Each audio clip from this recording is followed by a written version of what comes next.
Okay, great. So today's presentation, we're so excited to give. It's a question that's been coming up for our clients a lot, which is kind of how are our rankings changing and what can we sort of expect to see during these unprecedented times with COVID-19. We've noticed some really interesting trends with search data, and we just wanted to put together a presentation to run through sort of an overview of what's going on, but also really specific actionable things and recommendations that we would make to you based on sort of what category you fall into. So to start off, just running through today's agenda, we're just going to be doing an intro. This is that. Little overview of the coronavirus timeline, impact on the marketing channels, an overview on how to adjust your strategy based on what's going on, identifying some key opportunities, and then we'll make a couple closing remarks. So today's webinar should run for about 30 minutes. And then about us, I know a lot of you guys are already our clients, but for those of you who don't know about us, we are a full service digital agency. And our host today is going to be Monik Bond. He is our Chief Technology Officer of LinkGraph. So he's working mostly on the back end, building the software that we provide to our clients, content optimization, a bunch of different really important SEO tools. And I'm going to pass the mic to him so that he can go ahead and get started. Just pause. Awesome. Thanks, Sophia.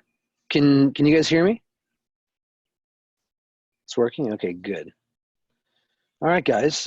Thanks for being here. Really appreciate everyone joining us today. I hope everyone is well and safe, and you know, keeping some sanity while at home. So today, just to kind of give you guys an understanding of what we intend to cover today in the next 30 minutes. First, we'll start with a very brief introduction about what we're doing here, what LinkGraph is really quickly, and then we're going to talk about the coronavirus and where we are today, the kind of thoughts around the timeline, and then we're going to talk about how that's impacting the way that we do marketing and digital. And from there, we'll get into how we should be adjusting our strategy in light of current events. Then we'll get really specific about some really cool key opportunities that everyone can avail themselves of right now, and then we'll do some closing remarks. So without further ado, let's get started. Thanks everyone for being here. That's me.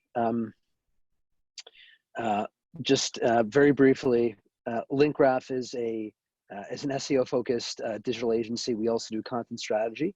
We build SEO software and we do paid media. But enough about LinkGraph. Let's talk about what we're all here for, which is the coronavirus and digital marketing. So let's start with kind of a global macro view. Coronavirus has had a fully global impact. There's pretty much no part of the world that has been untouched by coronavirus. So it is one of the most significant events of I would say probably my lifetime, and many other people. The silver lining is if you look at the global data, coronavirus cases have plateaued. So that's actually very encouraging. If we actually turn our focus and specifically look at the United States now, what you see is also that the daily number of new cases is plateauing. We may have hit our peak about 20 days ago. This data is from the Johns Hopkins data set, which is keeping track of domestic and international cases of coronavirus each day by country, by state. It's actually an amazing data set, and it's one that I look at all the time to kind of get a sense for what's going on here. So as I said, daily new cases have peaked. So specifically in New York, which is where our headquarters is, which is where I live and where we're from, it's kind of the new Wuhan, unfortunately. The good thing is in New York City, the curve is very much flattening. And if you look at the daily number of new cases, it's actually on the decline. So this is really encouraging, and this is good because it means that timeline for people going back to work and resuming economic activity is kind of a forthcoming event. It's good, but not all states are like this. Specifically, if you look at California, Massachusetts or Illinois, these are states that are actually increasing the number of daily new cases. So, so not everywhere is improving. Taking a step back from kind of the data, and just thinking about, so what is the coronavirus really mean about what happens in the country and economic activity? There are really three paths. And this is a tweet by Naval Ravikant. He's actually someone I greatly admire. He's one of my personal heroes, the founder of AngelList. He's also a very rich man and brilliant. The three paths that we kind of have are one, some sort of a vaccine, some sort of therapy. At this point, that looks kind of unlikely to be a 2020 event. Something that will happen most likely in 2021. The mumps vaccine is one that we developed in the 1900s, and that took 4 years. So even if we're ahead of schedule, that's still something that is a 2021 event. So it's not really gonna bode so well for 2020. Recently, remdesivir, which is a treatment by Gilead Pharma, actually has had some encouraging results in Japan per the WHO. So that looks good. But in any event, this is not going to kind of turn things around in the next 3 months. The world will not go back to normal quite so soon. The other path is for us to kind of mitigate and control the spread of it using testing and tracing. But it's imperfect, and this is just sort of a mitigation strategy. Ultimately, the default case that everyone is on, this is sort of the default case for every country, is we're just going to have to work our way to herd immunity, which is greater than 60% of our population having antibodies to coronavirus. Sweden may be on the path to getting there in May, actually, which is very encouraging, but they've paid a very high price for that in mortality. Sweden believes that they will be able to do it from really in 3 months, from March to May. If the United States were on that course, potentially 3-4 months from now, we might be able to see the immunity rates being high enough that the curve will continue to flatten despite people going back to work and continuing, to be active in the economy. Here's a projection or a timeline created by Morgan Stanley, which I think is pretty good and kind of tells the story pretty well. Looking at where we are today, which is right here at the end of April, touching into May,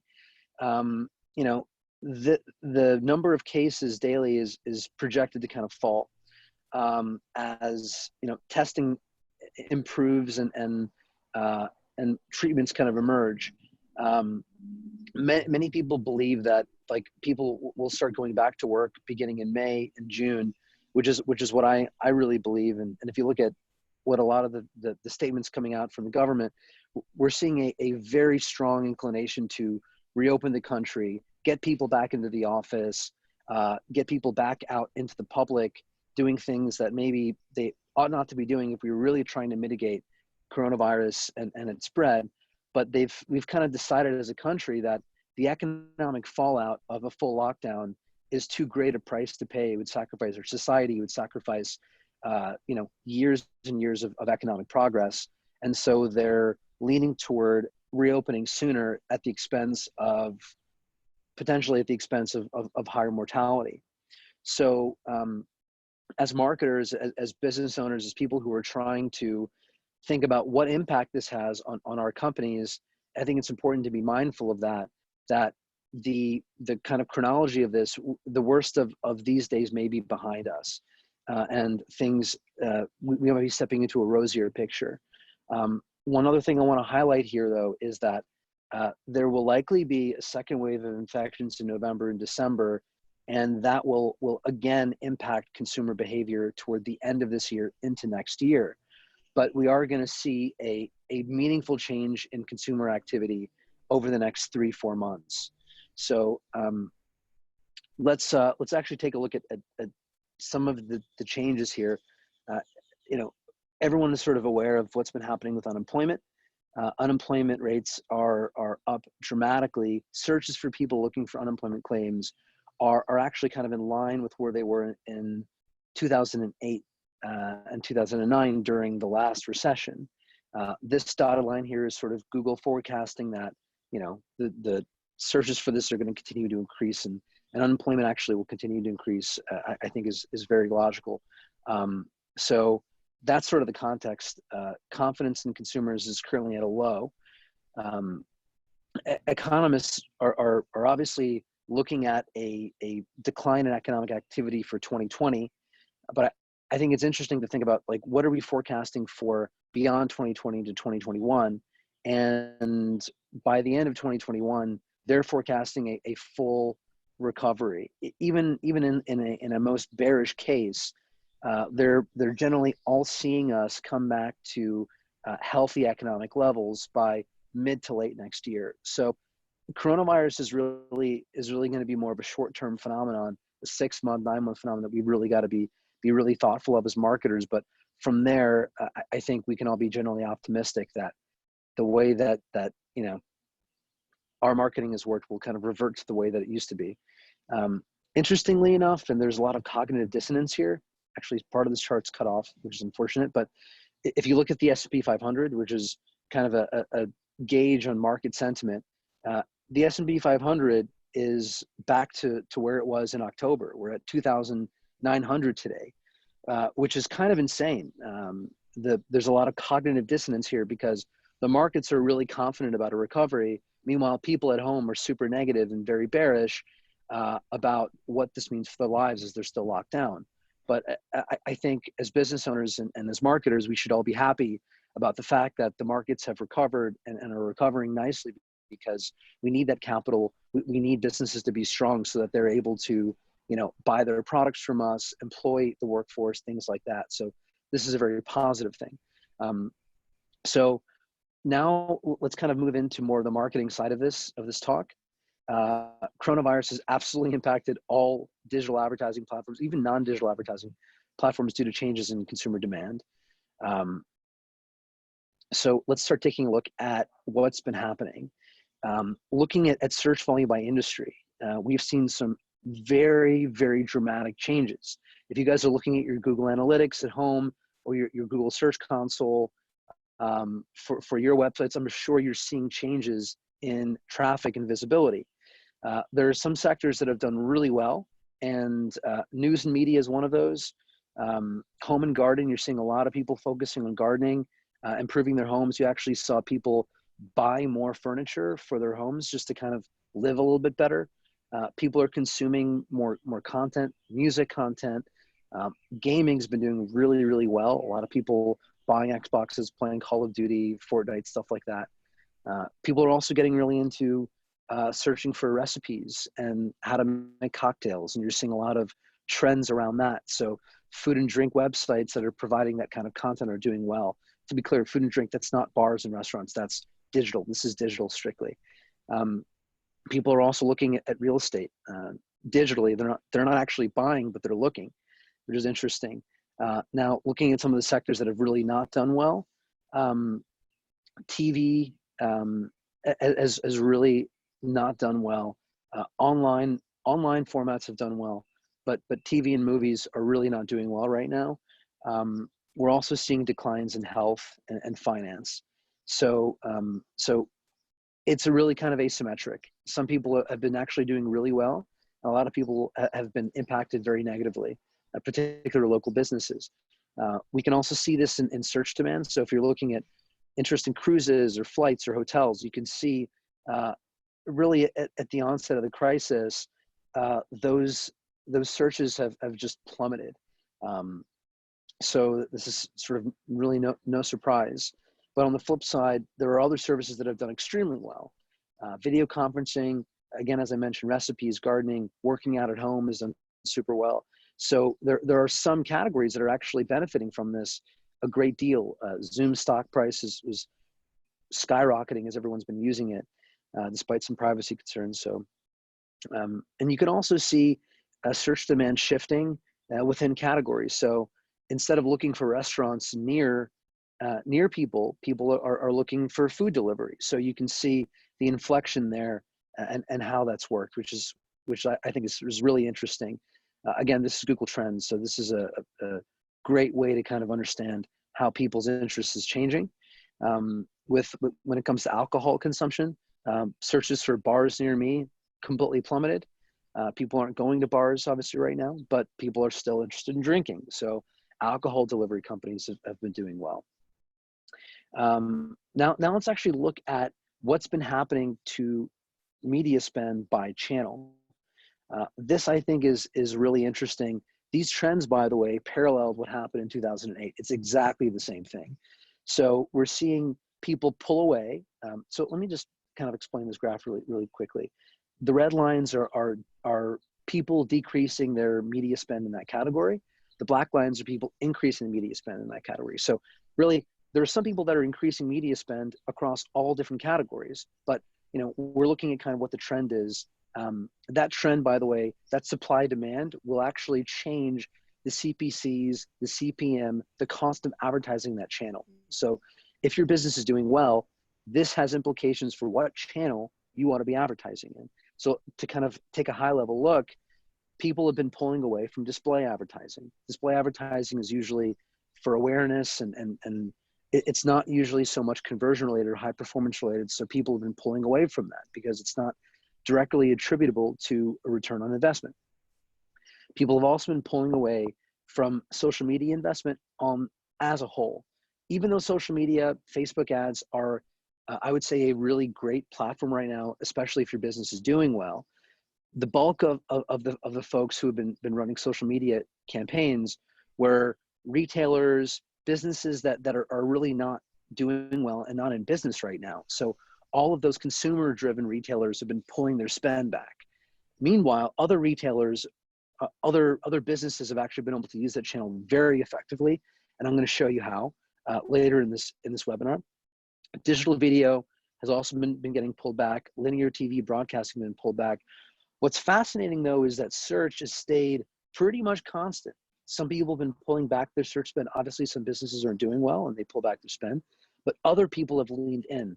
This is really interesting. Google in general, search in general, has been a very resilient platform across all the last recession in particular, because intent is there and you have the ability to focus your marketing on people by intent. So that's really interesting. If you look at the companies that are investing in digital, what you're seeing is that they're in particular investing more in digital ads. They're investing more in video. They are investing in television as well, and they're investing in SEO. So going back to this slide, this represents supply and demand, right? The ebb and flow of how businesses are using online channels to run their advertising. But the companies that are investing are investing into that change in supply and demand because it's actually changed the CPC prices. Facebook ad costs specifically are down 60%. CPMs used to be just below $2. Now today they're at less than $1 CPM on Facebook. So Facebook actually, if your business is doing well and there's a market for it and you're seeing that market continue, Facebook is a very, very good channel we're seeing right now across all of our clients for reaching audience. A lot of that has to do with a lot of bigger brands, Amazon specifically, for example, pulling back their media spends. And so when that happens and you're targeting the same audience, you've got so many fewer people bidding up those CPMs that the costs have come down. Google advertising in particular has stayed resilient. Even in the last recession, their advertising revenue continues to grow, which is just so interesting. Another really important trend is conversion rate and how conversion rate is changing by time of day. We're actually seeing conversion rates increase in the evening while people are at home on their computers. They're just before they start searching for what's going on with COVID-19, they're actually transacting. And so a lot of the models that we as marketers have built and the way that we've been thinking about marketing to our audience, we have to totally throw that away. And we have to rebuild it, refresh our cohort analysis with current events. So this is really important. The other thing we're seeing is that the usage on mobile versus desktop is very different. More people now have been using desktop as they're sitting in one place. They're not on the go. They're not in their car on their way to the gym, on their way to work. They're staying at home. They're at their computer. So we're actually seeing utilization of desktop internet increased dramatically relative to where it was before. In this data set, it shows that apps have kind of stayed the same or not increased the same way that websites have. But mobile browsing, actually, this wasn't covered. This is from the New York Times. They should have showed this, but they didn't. Mobile utilization is also up. If you look at internet usage, network usage, broadband, those infrastructure companies almost had critical breaks because of how much utilization people are doing on the internet. So it's kind of fascinating. We're seeing a lot more activity, but really, I think it's interesting that desktop internet has had a resurgence, and that is really important for the way that we think about marketing to our audiences. One important thing to say is that we can expect demand to change and continue to change as people start going back to work in May, June, and July and beyond. So it means that as marketers, we have to be really, really close and tuned into the way that we're managing our digital spend, because it's going to continue to stay in flux and we have to stay on top of it. Kind of putting on our investment banking / like McKinsey type hats here and thinking about, what have we learned from past recessions? How did companies who altered their growth strategies or utilized different growth vectors in the last recession emerge as a result of their strategy? If we look at the last recession, 2008, 2009, some companies decided to really pull back their spend and turtle up, and other companies decided to actually say, let's really be strategic and tactical about the way that we're doing our spending and lean into it. Many of them actually continued to invest in growth and invested in channels where demand pulled back. And actually, if you look at the companies that invested during the recession and were really smart about it, they emerged significantly ahead, 14% ahead of their competitors. This is not just like small companies. These are massive companies. We're talking about billions and billions of dollars of revenue and market share shifting. So the stakes are high right now. And really, what I really like to think of it is times like this, all of us, every single person on this call, all of our competitors are also being impacted by this. So it's not just that, our business is doing poorly or doing well. All of our competitors are being impacted by this the same. So decisions we make, the calls we make, the strategy that we embark on today will alter our market share, alter the landscape. So it's very important to be strategic and smart about this right now. And now let me help you think about how we can be adjusting our strategy in light of the dislocation, the changes to really the entire digital landscape. The way that we think about it really comes down to, how has coronavirus impacted your business? Some of our clients, it's been great. Like for them, their business have been booming, and their strategies are just going to be different than the companies that have actually been negatively impacted by coronavirus. In general, if you're benefiting from it, you've got to lean in right now. You've got to find ways to grow and accelerate and improve your operations so that you can capitalize on this event, because it's not going to last forever. And this is a chance for you to really get ahead. Now, clients in this category include gaming, Call of Duty, that kind of stuff. Healthcare companies have been doing really well, the ones who are leaning in right now. Medical supply companies, digital technology companies, SaaS companies are killing it. Many SaaS companies are absolutely demolishing it right now. On the not so much side, B2C companies, a lot of them are not really doing very well from this. Services companies. So if you're in that not so much category, don't worry. We've got specific strategies for how we think you should be adjusting your spend in light of the current events, and we're going to go through them. So first and foremost, I think the most important thing to think about is that, remember, life is long. We will get through this. We will emerge. And the way that we should be thinking about how we're being judicious with our advertising budgets is to be investing for the future, creating evergreen content, creating new landing pages, microsites, blog, videos, podcasts, ebooks, webinars like this one. That's content that you're going to be able to benefit from to perpetuity. So now is the right time to be thinking about building it. When we emerge from the recession, you're gonna be happy you built those things now rather than waiting to build them later. This is going to also help you in your SEO, and SEO is a long-term game. So evergreen content, I think, is one of the best places to be investing right now. SEO in general, even in 2008, you saw a lot of companies really get focused on SEO. Being strategic about your link building, your technical SEO, the way that your on-site components work, your blog content, optimizing your landing pages using software like our software, doing page rank sculpting, which is a very advanced strategy that I'll talk about, and also content pruning, which is another strategy I'm going to talk about. All of these are really useful things to be doing right now in the present. Conversion rate optimization is another thing that's going to yield long-term results. And same with automation and the way that you use your CRM or your customer data. So by that, we're talking about email campaigns, SMS campaigns. And so we'll dig into that a little bit more in a second. The other thing is we've really got to get smart with the way that we're doing paid media. So companies have understood that during times like this, awareness-based marketing that's not measurable, that's not directly attributable to ROI, needs to take a back seat. So we have to be shifting budget away from non-performing channels. And I should have also added channels that we can't directly measure. So focusing on ROI right now is really important for all paid media channels. We also have to be cautious. We have to block the bots that are coming in. If you guys are already running PPC campaigns or AdWords campaigns, I hope you have an understanding of how much traffic you're getting is actually bots, fake clicks and low quality clicks. Unfortunately, Google doesn't do enough to block VPN traffic from abroad. I'm sure you guys have seen conversions coming from people in parts of the world that we're not really trying to market to, despite the fact that we've geofenced. So there are ways to fix that, and we'll talk about it a little bit.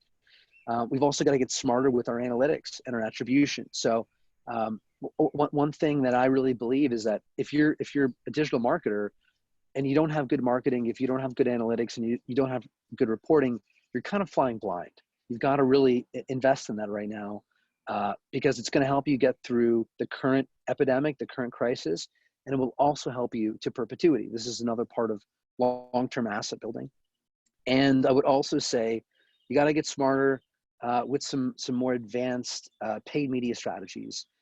Day parting refers to really changing the way that you're bidding based on the time of day. So if your customers are asleep at 2 in the morning, don't be bidding on that time. That's actually the time that you're going to get more bot activity. So don't do that. IP-based geofencing. Every single person on this call, I hope you have IP data. I hope you have data about where your users are. Use that data to overlay on top of your paid media campaigns, bid increases and bid decreases. So adjust your bids based on where your customer segments are. That's also going to help with eliminating the bot activity, and it'll also help you lean into the audiences that are buying right now. So this is really important. If you guys need help with that, just email me. I'm happy to walk you through how to do it. Also setting up closed loop attribution systems. So what does that mean? Closed loop attribution. When we're bidding on digital channels and we're getting traffic into our website, not all conversions are the same.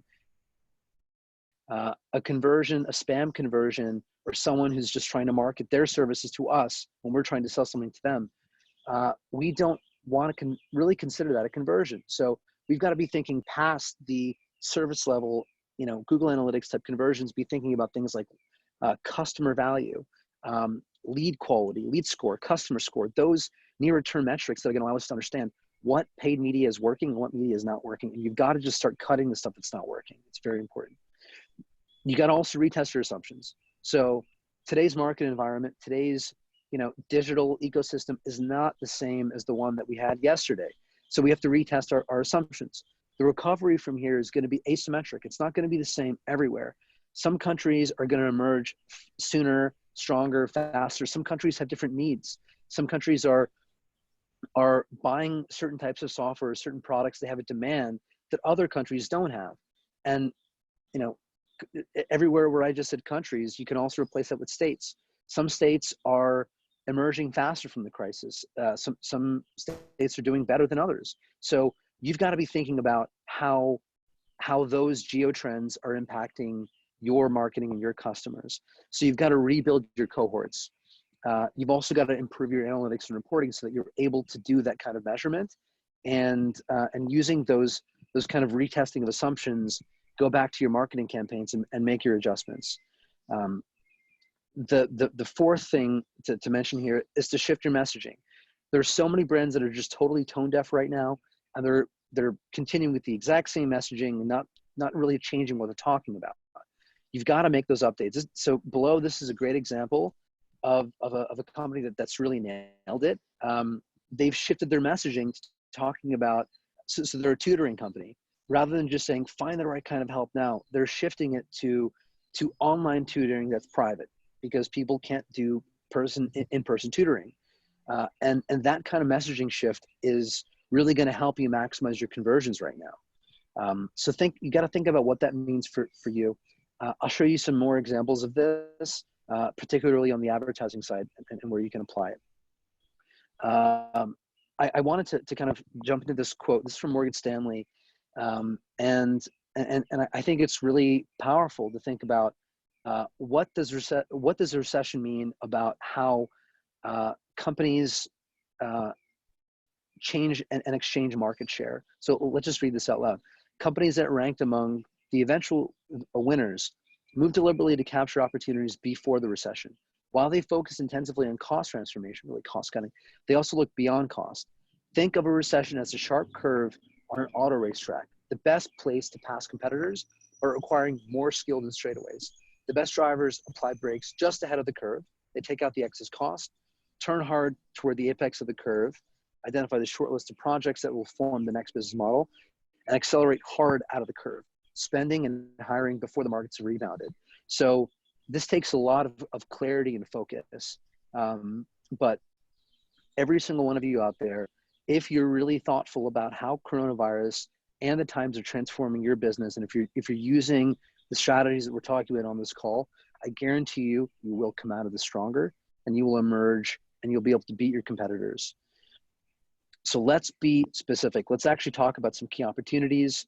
I want to make this super action oriented, and I want to make this as helpful as possible. So long-term value, our landing pages in SEO, what Google's crawling, what Google is seeing, we've got to really think about optimizing them. It's not that hard to do.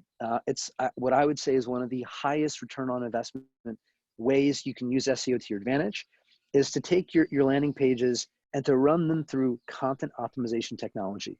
This is the one I created. It's LinkGraph's content optimization software.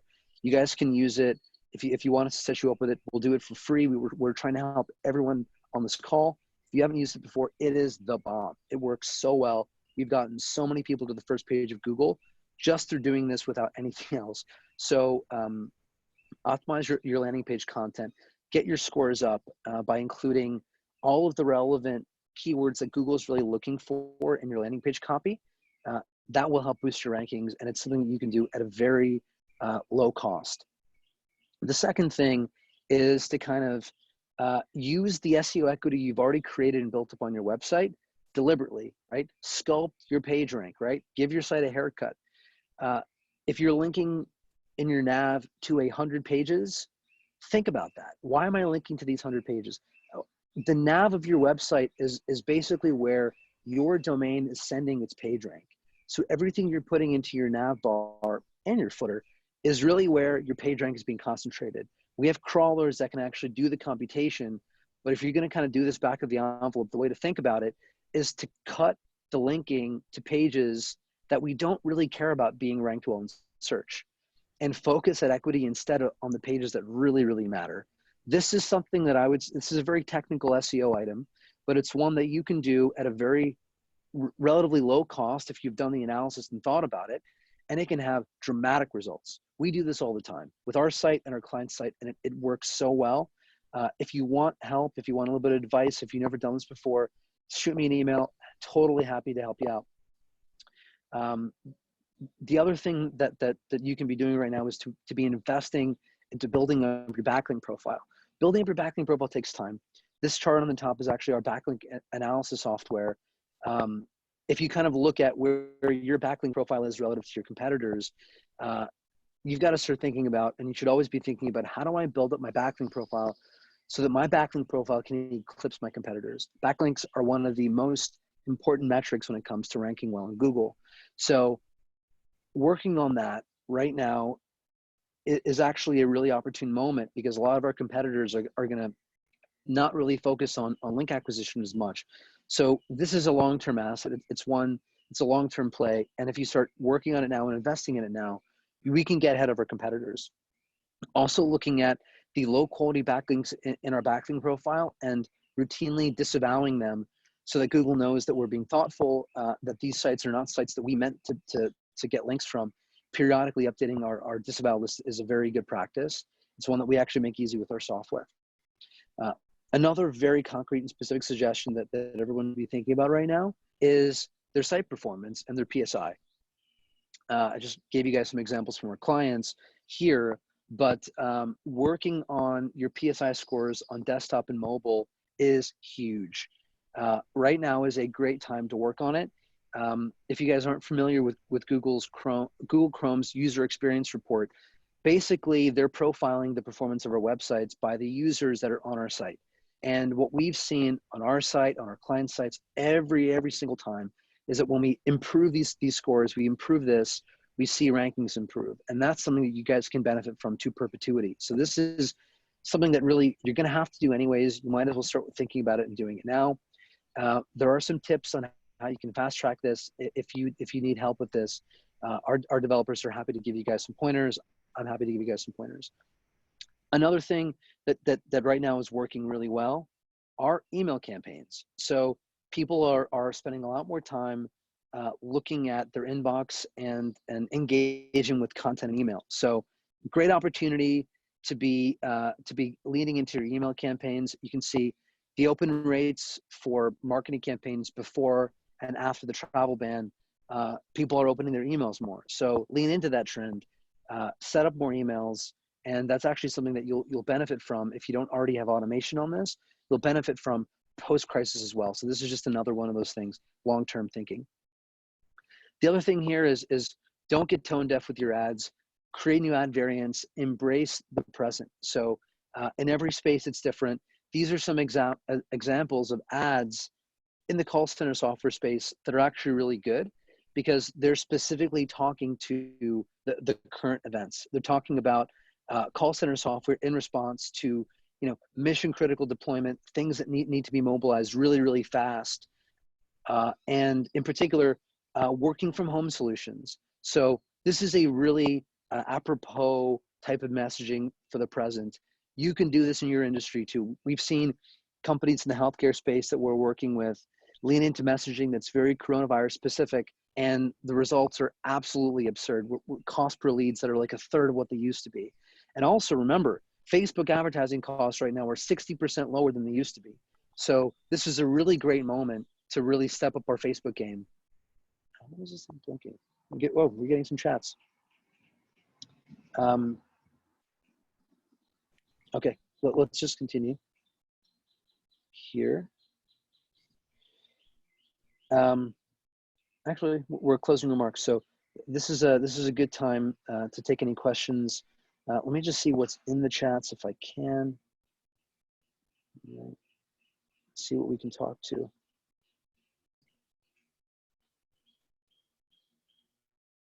Q&A. Okay, this question is by Julian Rogers. Julian, thanks for the question. So how are medical companies doing well right now? Your earlier slides of the healthcare sector was down almost 93%. Yeah, great question. So healthcare is a massive sector. It's a massive industry. And there are parts of it that are doing really well, and there are parts of it that are not doing well. Anything in healthcare that relates to pharmaceuticals that are dispersed by physicians at the hospital for more routine or non-coronavirus things, those are not doing well. Searches actually for people looking for like immuno-boosting products, anything related to kind of improving health and wellness, and in particular at-home wellness, those are actually doing well. Medical companies that are focusing on medical supplies are absolutely killing it right now. So it's not the same story across the entire medical sector. It's just in parts and pieces. So I'm glad we could clarify that. Looks like that's the only other question. Okay, so you know, we're here if you guys need us. If anyone has any questions about anything in this deck, if you guys need any more specific help, please reach out to us. We're here to help you. Happy to answer any questions. And I wish everyone the absolute best. Please stay safe. These are really kind of challenging times, but there is a strategy out there for you in digital marketing right now across any industry. You just need to kind of seize the moment and find it. Thanks everyone very much. Definitely. Thank you so much. And feel free to reach out, guys, through email or give us a call, and we're happy to set something up and get you some strategies for your business as well. All right. Have a good rest of your day. Take care, everyone. Bye.